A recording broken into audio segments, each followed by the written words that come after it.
So good evening and welcome to the June 2022 episode of Recordando, the poetry series. We meet up virtually every third Saturday of the month, and we've been meeting since November of 2020. And I've really enjoyed this series. I never know, well, when I curate a lot more,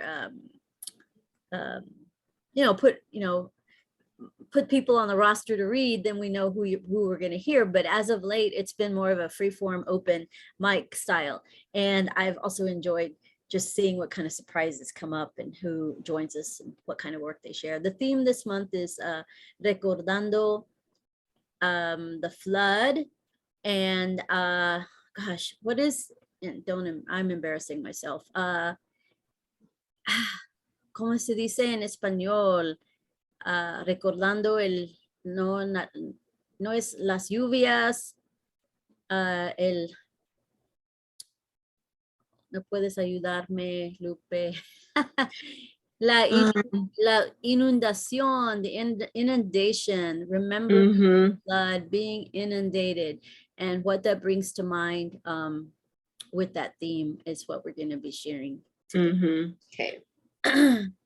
And it so happens that this week has been a very severe experience of flooding for people in the Montana area and where Yellowstone National Park is. So our thoughts and our consideration go out to those folks who are going through some heavy rain cycle and the flooding experience, which is devastating those communities and leaving a lot of people without their home and their livelihood and possessions. So that's top of mind. And when we chose this theme for this month, I had a feeling there would be some flooding somewhere. And I was thinking more like hurricanes, because someone last month mentioned about hurricane season starting early. But here we are in the US knowing that Montana already has been inundated. ¿Quién sigue? Do you want to read one, Lupe? What are you bringing to the table for us today? If anyone else wants to go too, they can go.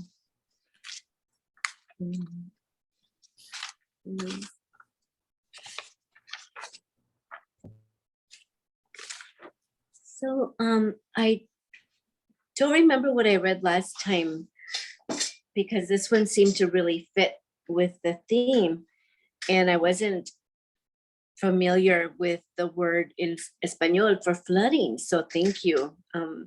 It really made me kind of think about not only physical flooding, but like emotional. And so when there's lots of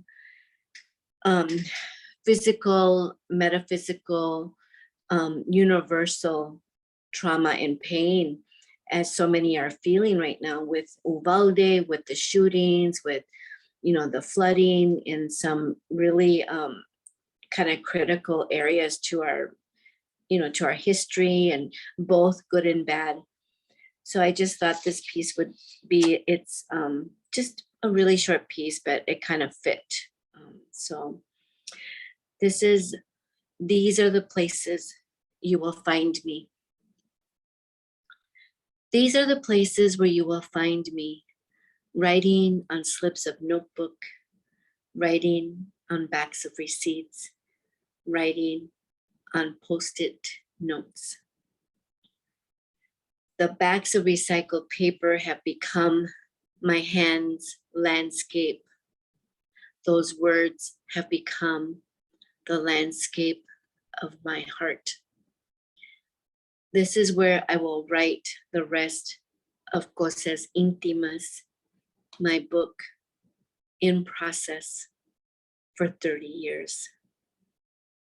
This is the notes of paper where I will write the latest and greatest chapter of that book. These are the places that you will find me. I write for all the silent glances. I write for all the secrets our families hold. I'm seen as the one who speaks, maybe too loud, a little too long for those secrets to come out of hiding. I write for those little souls as they look with their weeping eyes and fragile hearts. These are the places you will find me. You will find me in the gardens that bear my sunshine, in the hierbas that take my tears, in the flores that were sown to bring beauty, tulips that were planted during the heat of a storm that brought that peaceful surrender. These are the places that you will find me. Marigolds that bring our gente home during Dia de los Muertos. The bearded iris that the grandchild tenderly had taken to his teacher after he asked me, his nieta, permission. The places that you will find me are where I teach that grandson. You don't need to ask me, you need to ask our Madre Tierra and offer tobacco for that gift. This is where you will find me.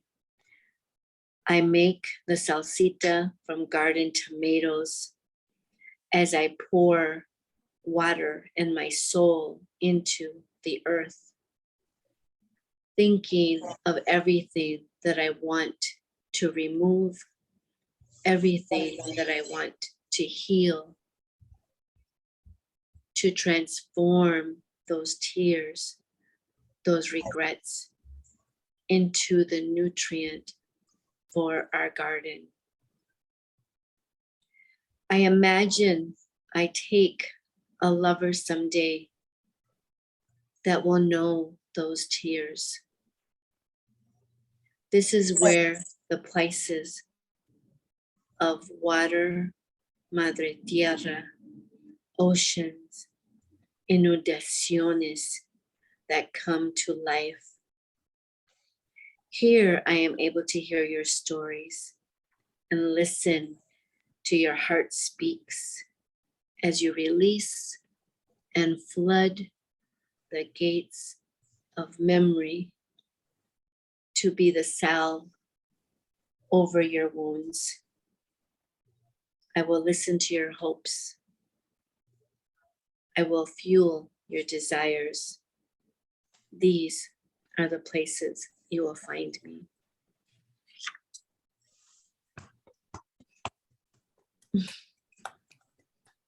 Thank you. Beautiful. Yeah, that poem really took us into a journey in, in of what you're, in your mind, what's going on. Yeah, you covered a lot. So this is brand new. You wrote it just for this evening because you use the word inundación. You're right. So it was for you. Wow. It was woven into a piece that didn't feel complete. And so with this theme, I was like, that's it.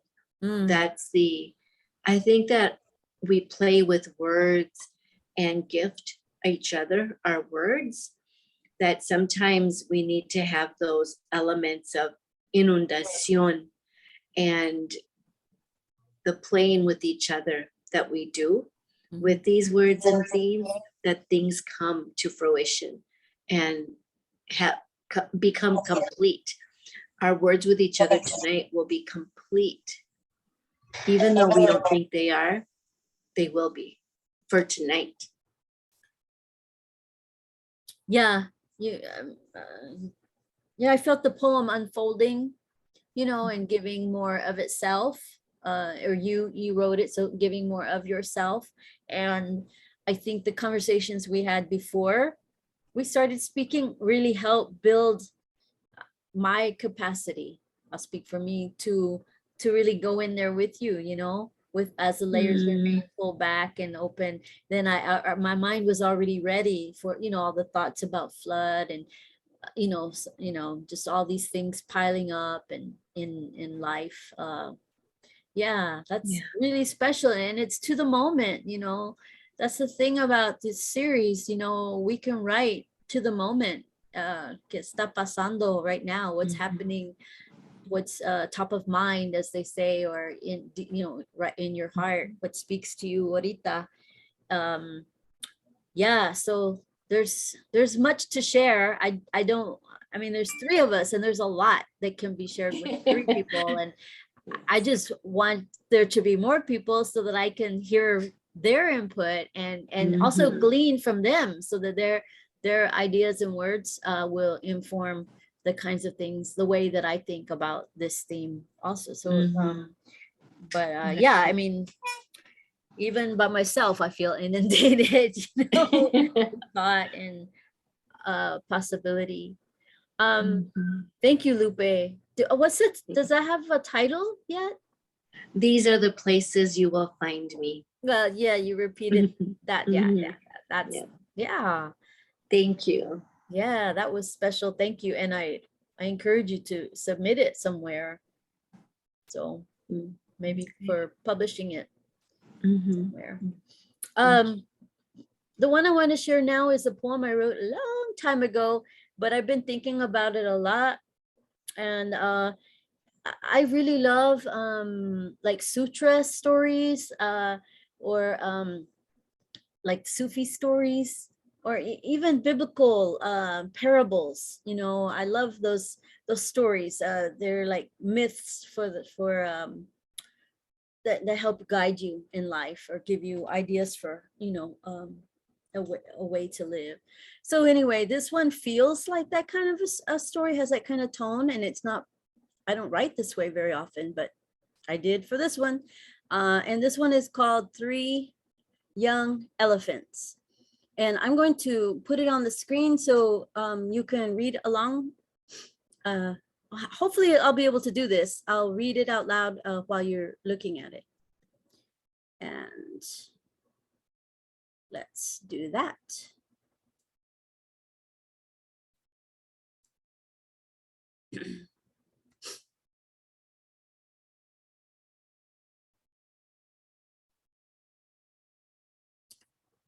Can you hear me? Okay, great. Yes. Thank you. 3 young elephants. In the distance, I saw 3 young elephants. They passed the hill to walk towards me. Their skin was blue, painted ever so lightly. I wondered what painter could have reached so high. They had followed my footprints and could smell my scent. I watched to see what they might do next. My tent was anchored in the deep, hot sand. They would be welcomed if they came as friends. When they spoke, it shocked me. I never knew that 3 young elephants could speak with grace. We are 3 young wishes we must grant to you. I did not believe them. It seemed untrue. I wish it to rain then, was my demand. With a laugh, I waited for nothing to change. Instead, the clouds broke upon my head. I dashed for cover for 40 days. The sand became mud and my tent was soaked. I looked at the elephants. Only 2 were there. It was all too much. The rain was a plague. The 2 who were left stood stoic and blue and reminded me of 2 wishes to make. I wished it to stop, for all rains to stop. Impatient was I for my tent to be dry. And before I could blink, I saw 1 elephant now. The one who just vanished left drought in his wake. The land became dust and I shriveled with it. The sun did its part to parch us with heat. I hungered for drink and wanted the rain, but recalled my luck the first time that I wished. With caution, I spoke. No fool would I be. My words would be chosen with prudence of thought. For wishes last long and can turn out all wrong if one does not pause with internal debate. And so when I spoke, it was careful and slow. I said, make things go the way of before. I want life the same as before you 3 came. And so my last wish, the final elephant blue, I want you to leave, just vanish and go. I wish to never see another elephant like you. And so, just like that, no blue elephants now. The landscape is vast, but those wishes are gone, and things are the same. No river, no rain, no drought, and no plague. But instead of relief and joy, my mind is clogged and vague, for I have killed a species because I thought it easier to not have to consider consequences of my choices. I'm drunk with prayer, and yet change won't come, and yet nothing, no change at all. I like Wow. that. Did you do that drawing at the bottom? No. No, I'm not. I'm not good at illustration. I am good at Google searching. So I Googled blue elephant, and that one was my favorite image. But that's how I imagined the elephants, the three blue elephants who brought wishes. One of those images really, near the end, really spoke to me. I guess the dealing with the flood of emotions and having the power to pause in the face of the flood.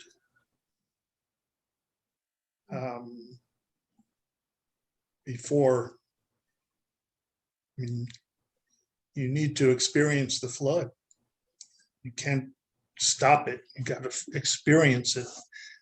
And it takes pausing to allow yourself to experience that before you act.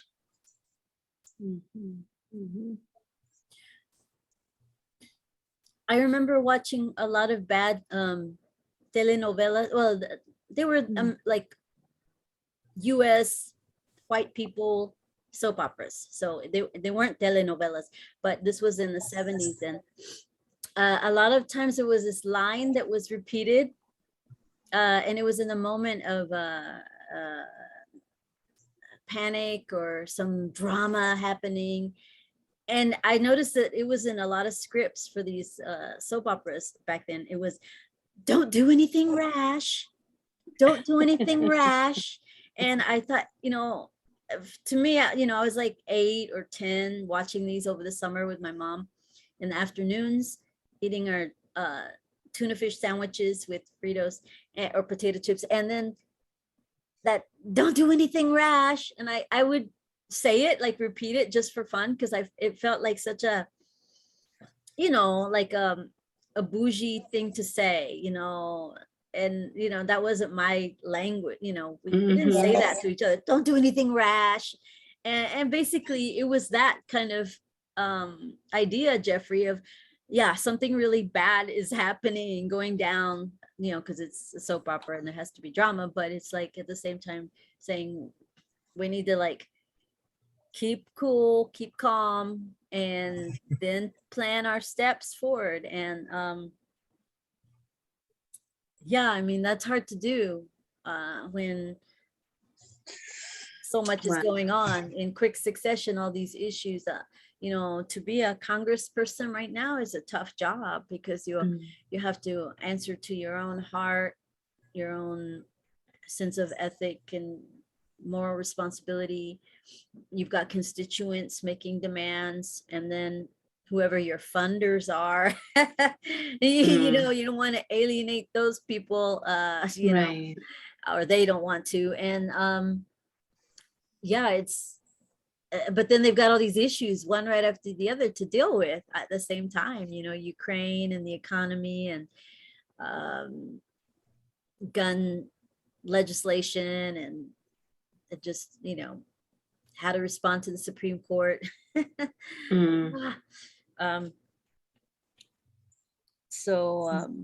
I feel ya, Jeffrey. I hear what you're saying. I've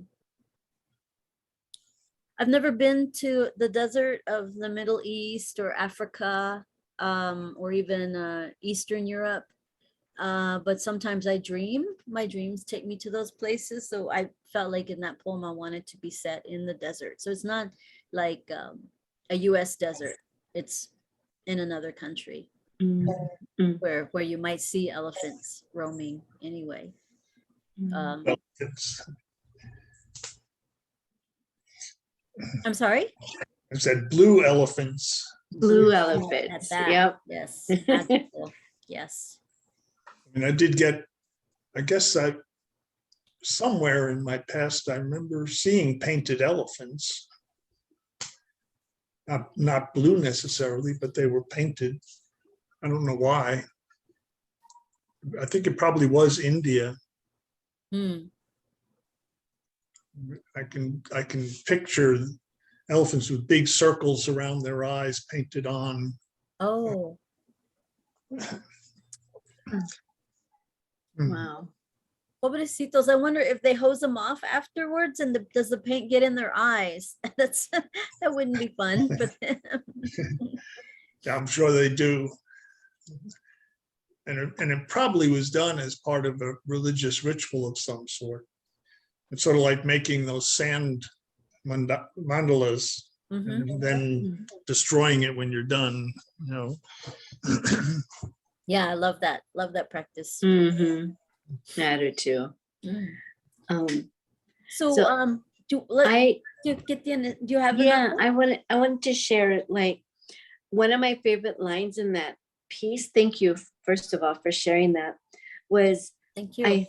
I tried to remember and wrote down a few words. Wishes, something about wishes, and can turn out all wrong. Like wishes made that can turn out all wrong. And the number 3 was really significant for me.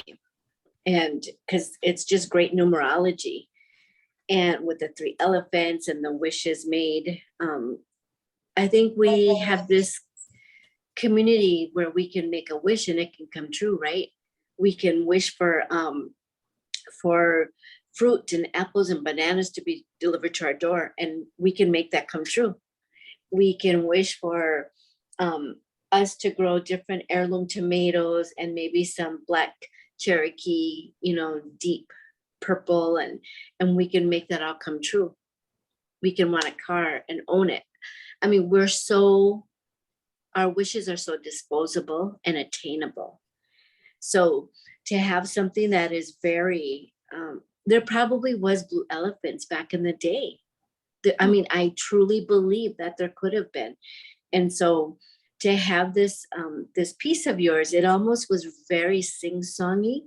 It was almost made to be said out loud rather than just on printed form. So even if it's like, recorded and shared, but I really feel that's also a way to share, like, maybe some Sanskrit was written into some of the Indian, ceremonies and legacy. But then also a way to share about the number 3 that maybe individuals are really trying to look into. For me, when I see the number 3, I think of our third eye. And so that very much speaks to this piece and how I felt about it. But I loved it. Even when you were reading it, it was very kind of like, I wrote this and I'm going to share it with you and I'm going to bring it up. I love that you had us view it as well, but it very much could be played over and over as a mantra and be woven into maybe a teaching that you have for yourself and for others. Yeah. I think maybe there is a reason why I'm revisiting the poem. I wrote it in 2007, so it's been around a long time. But here are some lines, Lupe, in the chat. That's that section that you mentioned. Yes. With caution I spoke, no fool would I be. My words would be chosen with prudence of thought. For wishes last long and can turn out all wrong if one does not pause with internal debate. And so when I spoke, it was careful and slow. So I deliberately didn't fuss with trying to make it all rhymey, because then I thought it would have been like, too much like roses are red, violets are blue, where you start focusing more on how the rhyme is made rather than just let go of that. So sometimes it was rhyme, but it wasn't, I didn't want to get glued to that, because then that would Right. kind of overpower the feeling or the messaging. But thank you. I think it's, well, I mean, obviously it's important to me because I wrote it, but you know, about making mistakes because we did something rash, you know, where we thought, and you know, and maybe they say don't do something rash when it's like, don't do something irrational. Right. You should be doing something rational. Wow. But yeah, Well, I do see that as being an important thing to teach, especially with younger people, you know, who may don't, they're seeing adults not check their impulses very well. They model themselves after what they see in society. So thank you for that suggestion. well, and also, it's been 15 years since you wrote that poem or that piece, Yeah, and 3 goes into 15. true. So what does that, what are you telling, how does It- what would you it's say a- that would be directing me to do or It's act? about, again, the numerology of 3. Mhm. Like even the fact of you wrote it in 2007 and it's now 15 years, and 3 goes into 15. That 3 is making itself known. It's making itself aware and making you aware. There's a significance in that for you. Yeah, so maybe I wasn't paying enough attention to my decision making, and now I have to with a lot more care. No, I think it's perfect. No, but I mean in life, you know, I am very Mhm. deliberate, though sometimes we have to be in the moment with a lot of pressure to say the right thing because you don't get a second chance. But yeah, this is great conversation. These are the things that poetry nudges us to talk and think about. Mhm. From the numerology side, 3 goes into 15 5 times, so you have 5. And 5, my understanding of the numerology of 5 is 4 is stability, and 5's when you throw a monkey wrench in and mess up the stability, so that's the rash choice, rash wish. It upsets the stability and messes things up.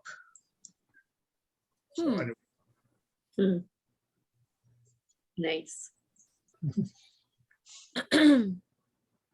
So do you have something you might want to share now, Jeffrey? oh, I've been, as you know, I've been out of town, so I've got thoughts, but I haven't gotten them all in a usable form yet. So not really. I apologize. I feel like I should be sharing more next time. No, Next time. you have ideas. You're I mean you're participating a lot, but I just want to invite you if you have something to share that's more formal, because I see you writing some notes. So Yeah, but it's not ready yet. okay, that's fair. I'm going to share an image of a person that Jeffrey and I know, and maybe you could talk about this person, Jeffrey, when you see the image. Sure. I love this photo, by the way. Oh, yes. Susan Taylor On the left. on the left. And well, for for Lupe to know, Susan was a poet, and she just this last week just died. Oh. And I've known her. I was telling Tammy, she actually lived with shortly after my daughter was born. She lived with my wife and my daughter and I near the TCU campus for a couple of years. So I got to know her then. She was doing a lot of poetry readings in the 80s, the late 80s, early 90s, during that period of time. In North Texas. In North Texas. Mm. And right the summer before, well, actually the year before the plague hit, she was in a dance performance with that our friend Lena Yarbert organized, a pedestrian dance performance that we performed at Mayfest, which is the festival in May, and we performed it at the Museum of Modern Art in Fort Worth, and she was having some balance difficulties during that. So her participation in the dance was as sort of everybody else was doing walking patterns, and Susan was just wandering wherever she wanted to, and we kept from bumping into her. She was a very creative and artistic soul, and she will be missed. My condolences for those that love her. Yeah, thank you.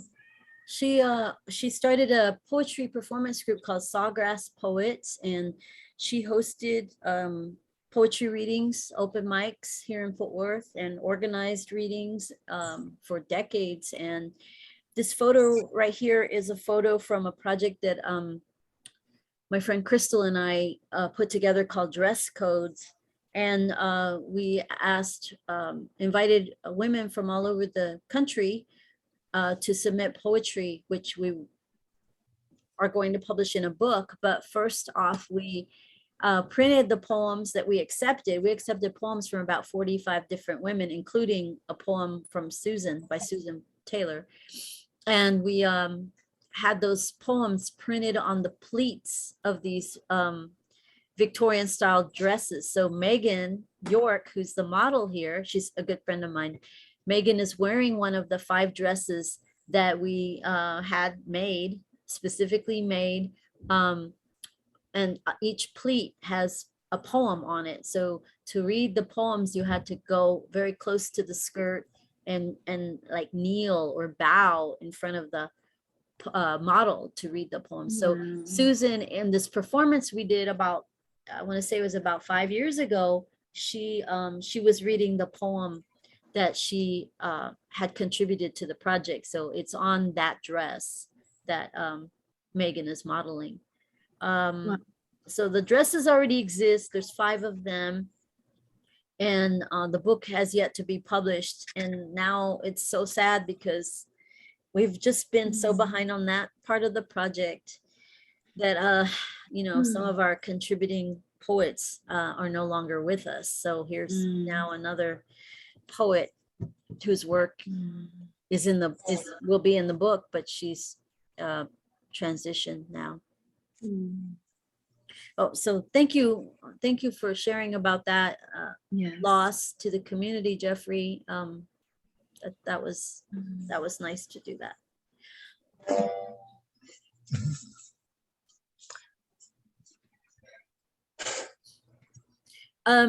So now I want to invite us to do an activity together, and it's about inundation and feeling you know, like a lot of flooding going on in our hearts or minds. And it's something we can't always be in control of, like how fast the waters pour or the pain and the experiences pile on. So this is the URL. I put it in the chat.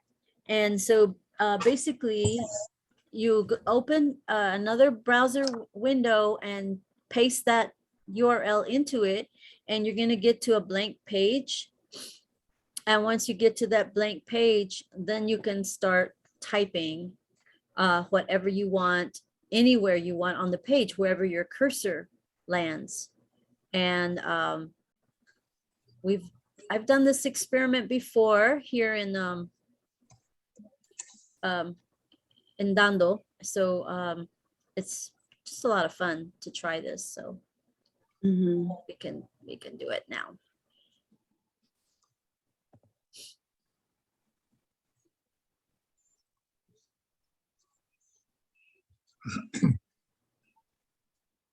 Any questions? Not from here. I'm seeing, are we handwriting or are we typing into the whiteboard?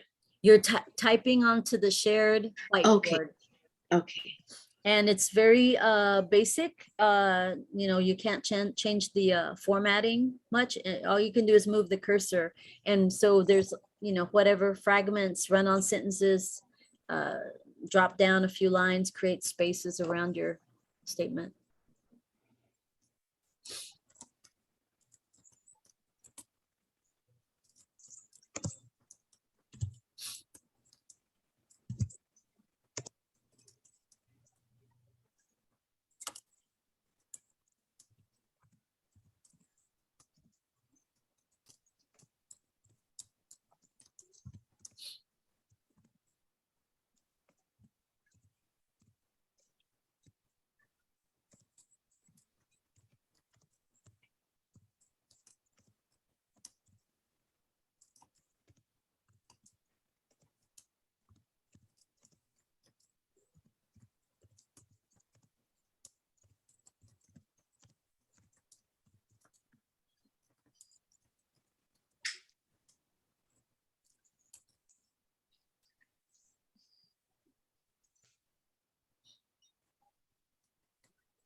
I'll play a little bit of music. We'll do this for about 1 more minute. And I'll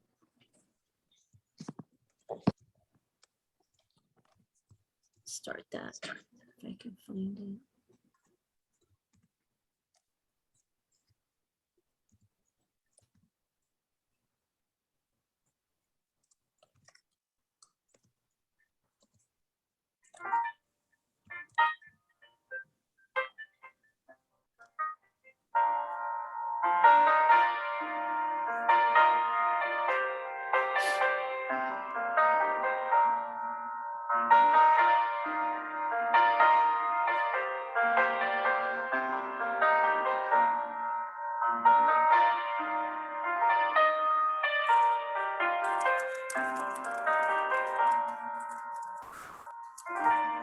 No one knows me like the piano in my mother's home.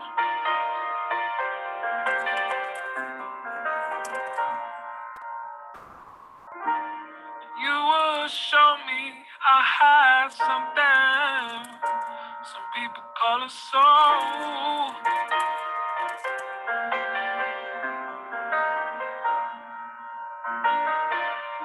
And you dropped top the sky, oh, you were right when I was 3 years old.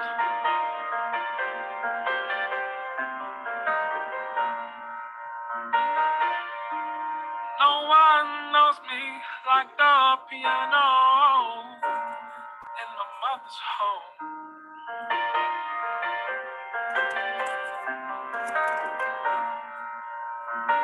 You know I left, I flew the nest, and you know I won't be alone. And in my chest, you know me best. And you know I'll be back home.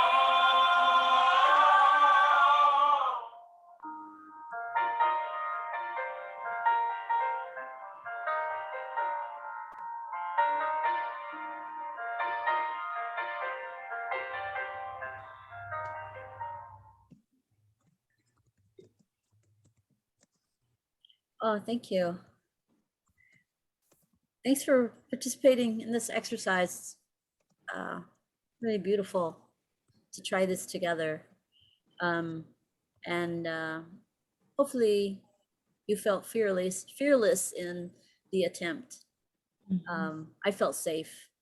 Yes. I trust you, you folks. And yeah. So if you hold on to that URL, you'll be able to visit this website anytime you want and add to it if you like. So that becomes our special place on Brimming. Lovely.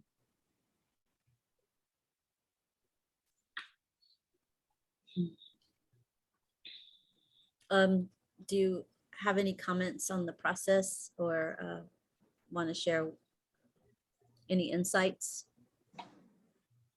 that you experienced doing this?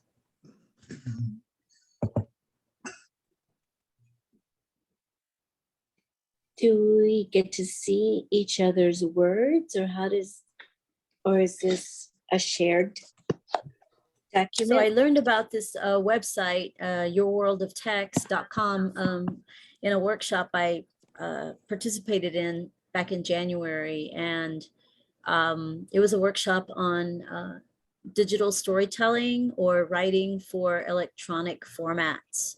And the focus was on like writing for scripts that could be performed on the internet or shared in Zoom meeting spaces or other synchronous spaces online.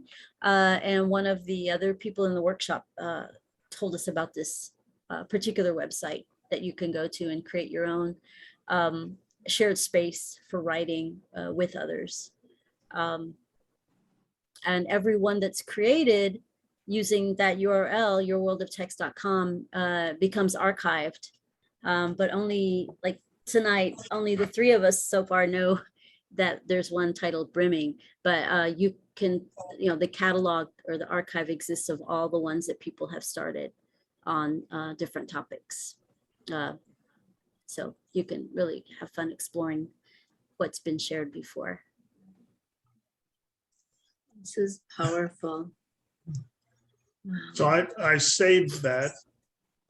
And you're saying that I can go back to that website and explore other things that have been on it?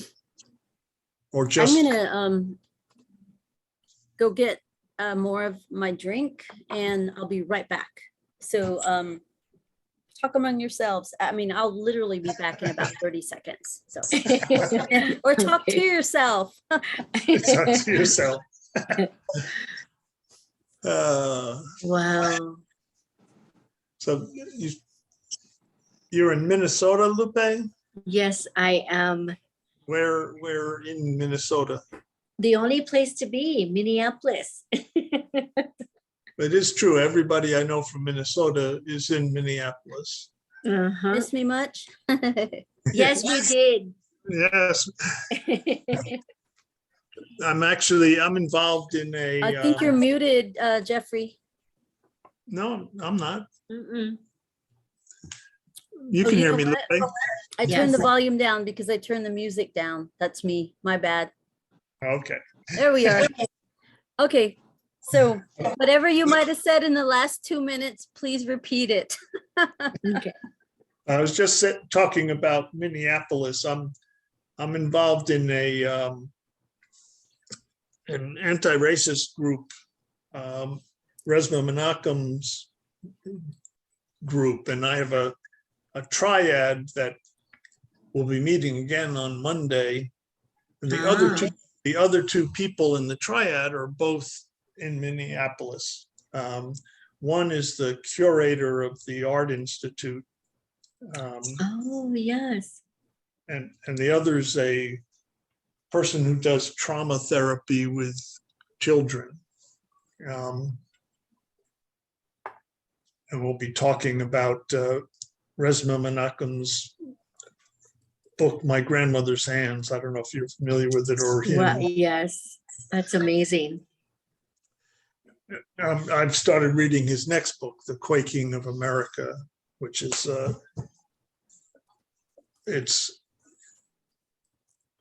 let's just say he's become more aware of how close to the precipice we all are. Mhm. Dangerously. So, Yes.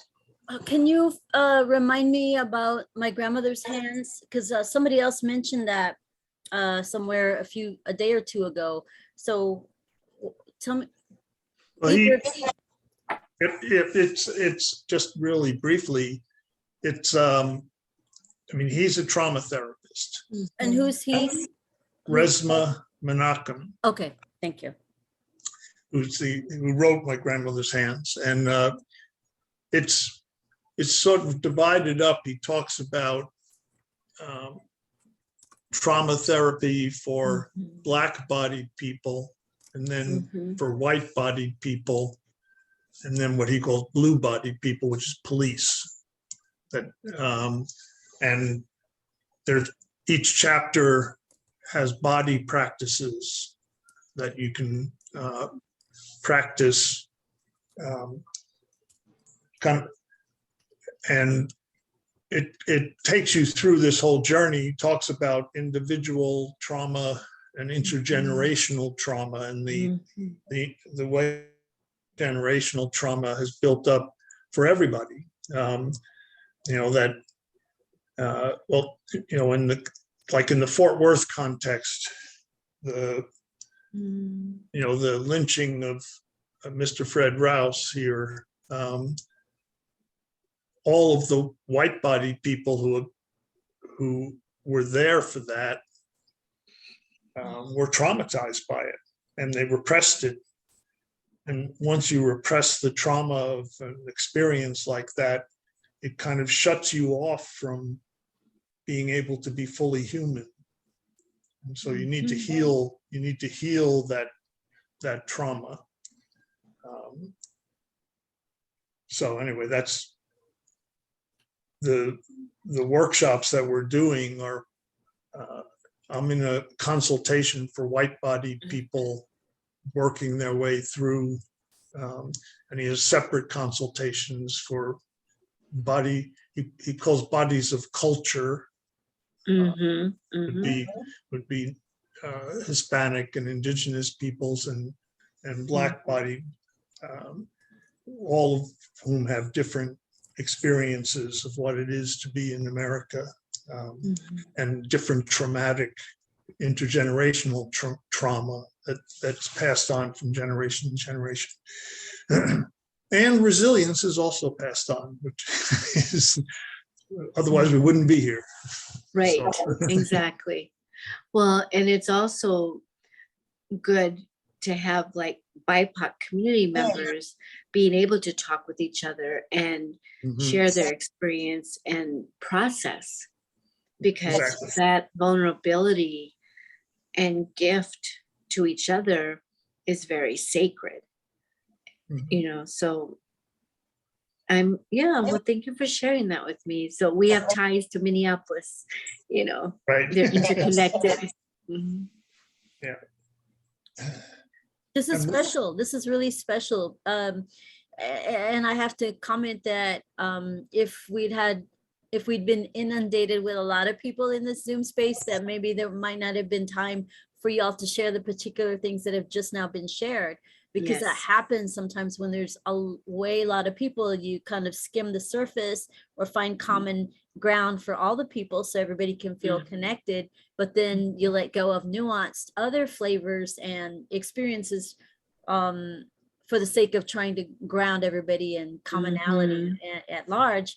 So see, there's a reason why there are only 3 of us, and we needed to go into these special crevices and corners, exploring the crevices and corners out here, you know.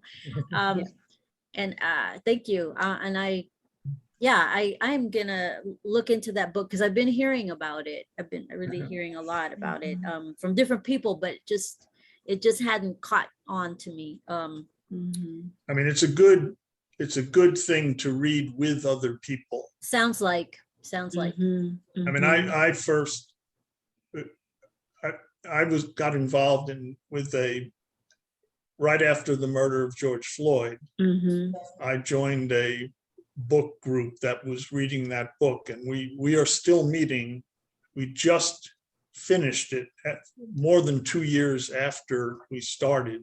We worked we met every 2 weeks for over 2 years. That's deep.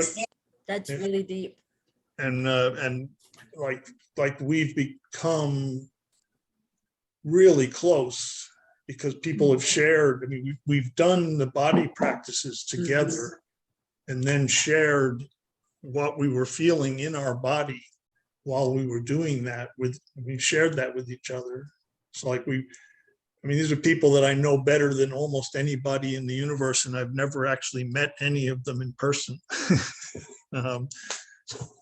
That's what's so wonderful about what you're doing with this, the Dando Poets, is it works even through Zoom. It creates community. Wow, this is great. Yes, I agree. And it's because this is so enriching. It's rich and enriching me. I feel enriched by this conversation, what I'm learning, that it's almost like my cup is brimming. Like I wouldn't want to talk about toy poodles and what's on sale at Costco and the other, like, I don't want that, because I only have enough room right now for what y'all are filling the cup here with, what needed to be shared today. And it's enough. It's enough. Yes. It really is. Because I feel like also it's expanding, like when you have, a bubble, add water and then, more foam and more fizz. So, this is going to have lasting meaning for me. I know. I agree. And there's 3 of us. Yes, I was going to Oh, say, yeah. there's the 3 again. That's I would like to just to mix things up a little bit. I'm going to share one more piece that I had prepared to share with y'all tonight, and it's something I wrote as part of the workshop back in January, and we were asked to come up with a 7-syllable line. We were writing like haikus, and then we were asked to write 7-syllable lines and then go from there. And the line that I came up with was ways to drown elegantly. Ways to drown elegantly. And and with the thought, because I was starting to work on this climate change theater project I'm helping with, about all of that. Like I'm kind of, I'm in the middle of it, of what it all means, the changes, the flooding, the fires, the winds, the temperatures not being predictable anymore, how people are reacting. So I'm just kind of sorting through what I'm seeing around me right now. And so so it's kind of almost lighthearted, ways to drown elegantly. But there's a serious connection to it as well.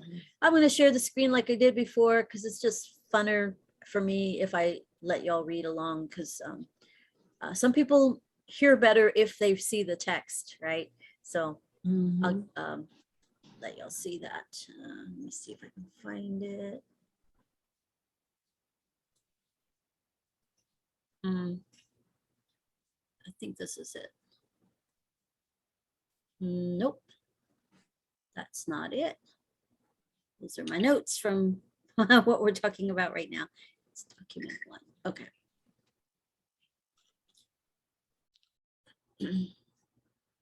It's very short. Ways to drown elegantly.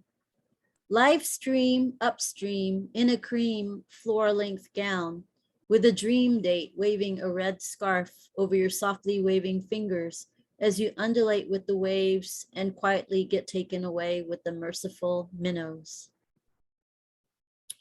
Ways to drown elegantly. A huge Mayan pyramid floats on the ocean water, and you appear in a period costume of the ancient Maya and gracefully walk down the decades of steps to the last step before water. You set your ample veil aflame as you fling it off and away from your body. Ways to drown elegantly.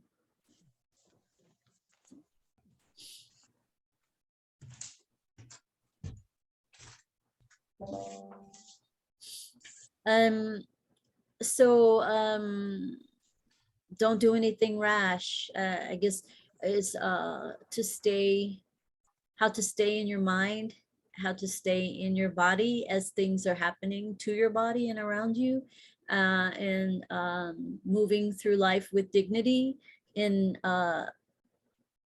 settings that are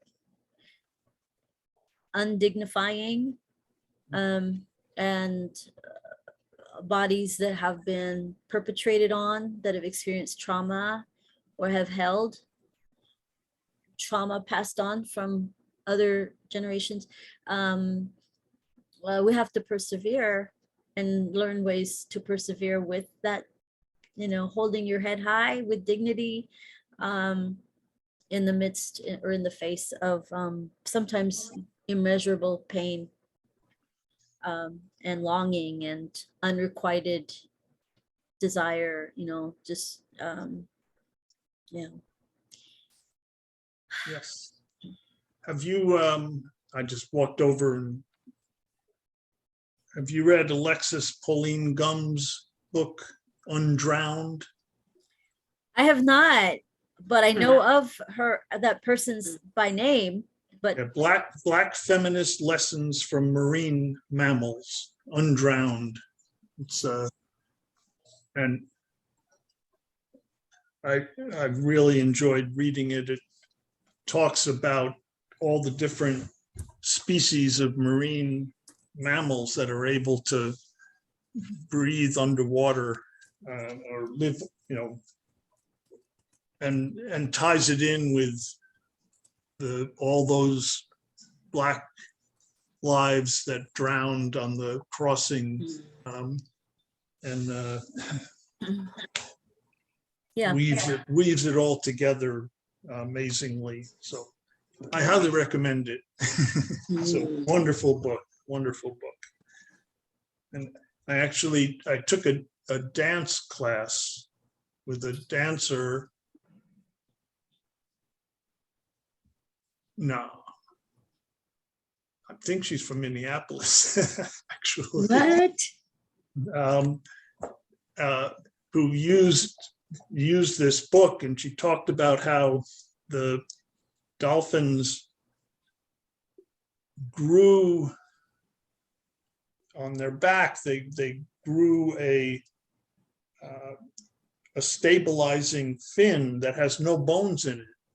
So like they evolved in their back, they evolved something that allowed them to change direction and swim better in the water, even though there wasn't any bone to support it. And so like in our dance class, she had us imagine growing a stabilizing fin on our backbone, allowing us to move. Anyway, it's Lupe, I'll have to look up Yes. her name. I'm blanking out on it right now. I could find it probably, but I would love to know who that is. I have a guess, but definitely share with me. Share with us. Yeah. yeah. I'm tempted to go away from you for a minute and look that up. Yeah, that's something that we often do is share, how to stay connected with each other. Anybody's, at these monthly events, sometimes we share our social media addresses, etc. Or we just meet here next time and continue the conversation. I'm so excited that, I feel fulfilled that I got to share some work and heard a lot of great ideas. And now I know both of you are very interested in numerology. So that's nice to know. More of our traits and capabilities and interests come out, come to be known. Very cool. This is great. Thank you, Tammy, so much. Even though I was had a long day and was out in the sun, and I'm like, I gotta get some gel on me, and and I just needed to be here, and I knew that. And even being late, I was like, nope. It's also about just kind of committing time for myself and having the space with other artists and other writers and other poets to across the miles, and still we're connecting on various ways. So Tammy, thank you so much for, just hanging in there, no matter who shows up, that you're always so steadfast and available to us, but also to share yourself, with anyone who's here. And I am absolutely filled and thankful. Absolutely thankful. Yeah, I feel the same way. And this has been recorded too. I mean, I want to ask, do y'all feel okay? Do you feel like it was so intimate that maybe you don't want this to be shared? Because I personally would love for it to be shared, so others who find it on YouTube someday will go, wow, I'm learning so much from these people. Who are these people?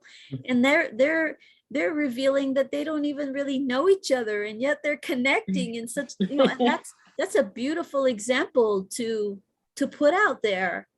You just kind of lean in to each other and not lean away like, well, there aren't enough of us here, so we're not going to talk till there's 10 of us. Then we're going to, and then, well, that's going to be a different tone. It's going to be a different kind of conversation and shared time together. So on my part, feel free to share the recording. Okay. And absolutely the same for me. Okay. Great. Great. Yeah, and thank you for your trust and for sticking it through and knowing, we're going to glean something. These are important ideas, and we could either sit at home sharing them with ourselves in our minds or writing, or take a little time like we have tonight to expound in a way where we get some clarification, just bouncing our ideas off of somebody else and with others. So it's been good. Oh my gosh. And I have more reading to do and things to Google or search for on the internet. So I guess unless y'all have anything else to share or announcement to make, I am going to share one more photo. I know that it's important to me to share this. There is another poet that we're losing, and I just found out tonight that she's in hospice right now, and her name is Rosemary Catacolos, and she's based in San Antonio, and I've known her only through readings and things like that, but she's such a generous spirit and always responsive in like when I messaged her on Messenger, and she was a Texas Poet Laureate, the first Latinx Texas Poet Laureate around 2014, and she's been a brave warrior against cancer for over a decade, and it had been in remission for a long time, but I just found out today that she's in hospice now. And I looked up one of her poems in this book that I'm in called Hecho en Tejas. It's a big anthology of poets from the Texas area, and I thought, maybe I'll find a poem of Rosemary's, and maybe it ties in with the theme. And I'll just read the very. Oh, it's not even here. It's one that was online. Okay. Anyway, it's not in this one, but I'm digging out all of her work right now because that's what I do when I need to be intentional about helping somebody transition. That's my way of doing it long distance, So the poem is called Sight Unseen, and I'll just read the first line by Rosemary Catacolos. Rosario did not live long into our digital age, and certainly never saw or dreamed screens in every hand, much less flooding every head. So there's, her connection to this reading is through that line, flooding every head. And I think my mind is brimming, like I said. And if you have a chance to look her up by name, there's lots of ways you can find her online with all the. I saw your earlier post on Facebook with her. And I did look her up. So okay. Yeah. All right. So thank you so much. Final comments or insights anyone want to share before we close off for tonight? Just thank you both, and that even as we have individuals that are passing on and over and transitioning, I think that for me it's a reminder to live strong and like the Zapatistas, with eyes ahead, that we have a lot of work to do, but we also have work in our own self-care, and then caring for the heartbreak that is going in our communities is very critical right now. So 100%, 100% that, 100%. Yeah. Lupe, someday I'm gonna show up in your state. I'll be in a You're little welcome. car, and I can't wait. I can't. You're Let's- gonna find a barracuda. Oh yeah. I'm gonna rent a vintage car. All right. You are well, welcome. Mhm.